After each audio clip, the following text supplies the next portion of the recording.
अस्सलाम वालेकुम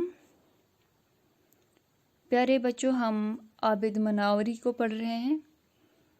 इनकी गज़ल नंबर 2 जो है उसके आखिरी कुछ अशार हमारे रह गए थे प्रीवियस वीडियो में, और आज हम वही मुकम्मल करेंगे। तो शेर है, एक तरफ रात के शेदा महव अंजुम कितने, एक तरफ दिन का पुरस्तार अकेला सूरज।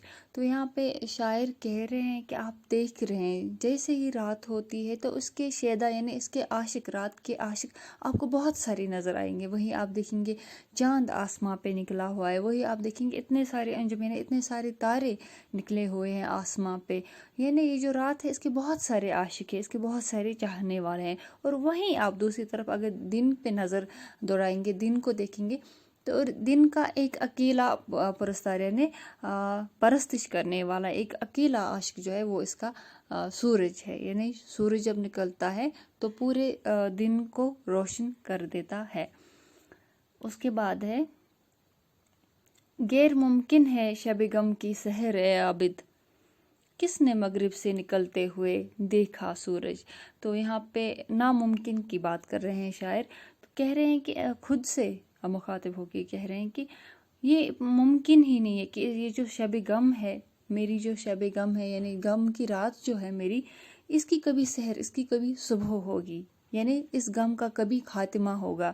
मुझे इसकी कोई भी मतलब ऐसा कुछ भी मुमकिन नज़र नहीं आ रहा है कि ऐसा कुछ होगा कि ये जो मेरे गम है इनका कभी खात्मा होगा, ये जो मेरा दर्द है इसका कभी खात्मा होगा। तो यहाँ पे तशबीह दी है शब गम से, यानी रात का जो ये गम है, रात का जो ये अंधेरा है, इसकी कभी सुबह होगी।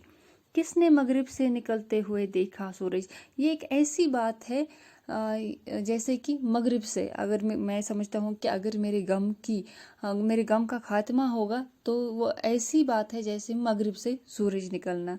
आप सबको मालूम है कि सूरज मशरिक से निकलता है, तो यहाँ पे ऐसी बात होगी जब मेरे गम का मदावा होगा तो उसका मतलब ये है कि जैसे मगरिब से सूरज निकला, मैं यही समझूंगा कि मगरिब से सूरज निकला। जैसे ये मुमकिन नहीं है कि मगरिब से सूरज निकले, उसी तरह से मेरे गम का इलाज मुमकिन नहीं है, मेरे गम का खात्मा मुमकिन नहीं है।